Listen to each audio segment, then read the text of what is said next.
Olá, eu sou Rosana Paiva, médica infectologista, especialista em saúde pública e professora da PUC São Paulo. Hoje vamos falar um pouquinho sobre o impacto da reabertura das escolas. Já faz um tempo que as mães, estão preocupadas, com seus filhos, os avós com seus netos, né? A família é isso, né? Crianças, jovens, adultos, idosos, né? E todos se protegendo, né? E aí, essa pandemia, né? Ela continua a se espalhar e aí os cientistas no governo na Inglaterra fizeram um trabalho com uma modelagem matemática de possível propagação e mortalidade dessa pandemia. A mesma semelhança do que foi feito dentro das reaberturas, né, de restaurantes, academias, salões de beleza, né, tudo foi fechado e isso ocorreu em todo mundo e as aberturas ficam por conta desses modelos matemáticos, né? Visto que o fechamento desses locais reduz o número de contato e assim essa transmissão contínua, né? Que pode causar aí danos, né, consideráveis para as pessoas. Mas, por outro lado, também vão causar efeitos que não são desejados, seja na deficiência da educação, do desenvolvimento, da saúde física e mental das crianças, dos jovens, né, dos adolescentes. Então, a reabertura das escolas deve ser proporcional à retomada do trabalho dos pais, né? Estima que os pais devem, 30% dos pais devem permanecer em casa trabalhando e simulações de diferentes cenários, né, com diferentes probabilidades de transmissão, né, relacionadas ao controle, ao contato prévio e durante, né, é, é, essa integração familiar, né?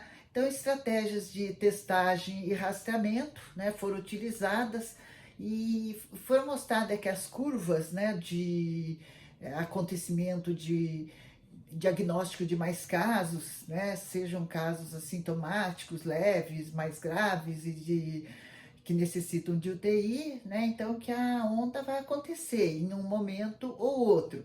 Então, esse trabalho prevê que se você reabrir as escolas, né, por período integral ou meio período, né, por exemplo, a partir de 1º de setembro de 2020, né, ele é associado com o relaxamento de outras medidas de distanciamento social, e se não tiver um programa assim de escala, né?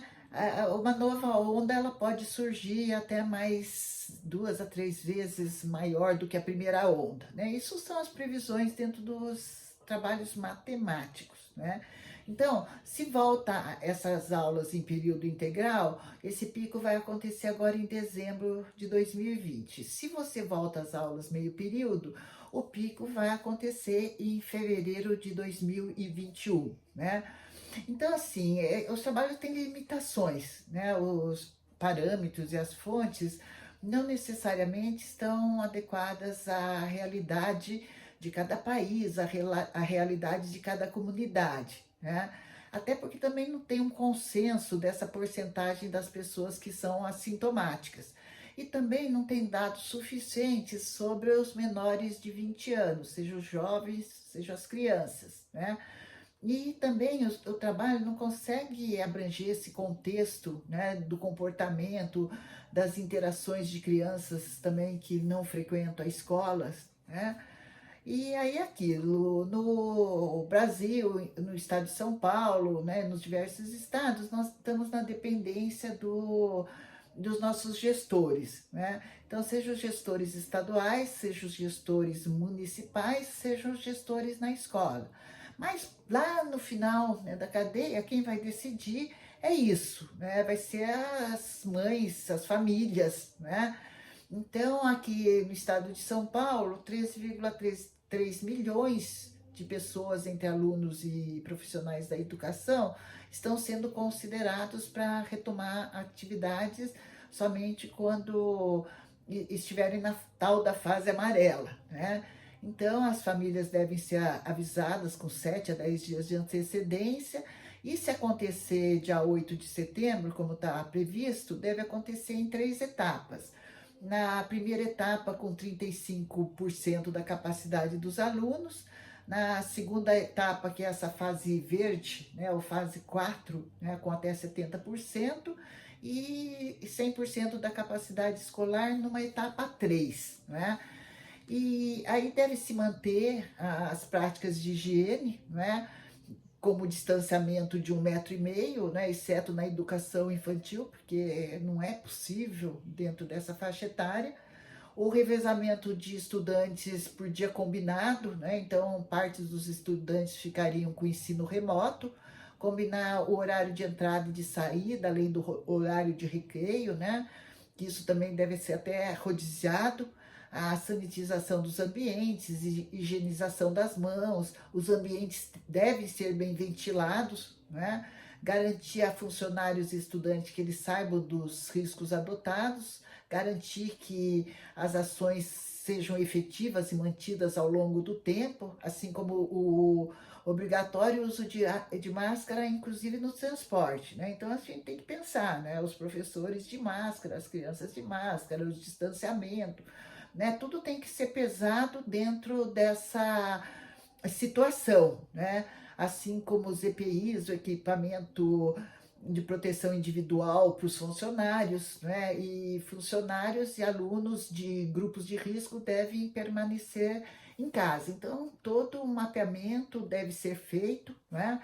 A questão é que realmente a família vai ter esse papel de decisão assim final, e o que a gente não deixa sempre de lembrar é que nós estamos protegendo um grupo de risco. É isso que cada família tem que ter em sua mente, não é? Se são os avós que cuidam, as crianças não podem levar o vírus para os avós, né? Ou assim como para os pais, se os pais têm risco de saúde dentro dessa situação.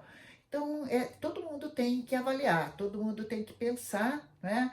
E voltando às aulas, aí um bom retorno a todos, né? Vamos manter aí as nossas medidas de cuidados, as nossas medidas de prevenção e de profilaxia, né? E vamos caminhando, né? Se gostaram do vídeo, deem um like. Se não gostaram, esperamos que goste de uma próxima vez. E quem não tiver inscrito, que se inscreva. Obrigada. Abraços a todos. Até.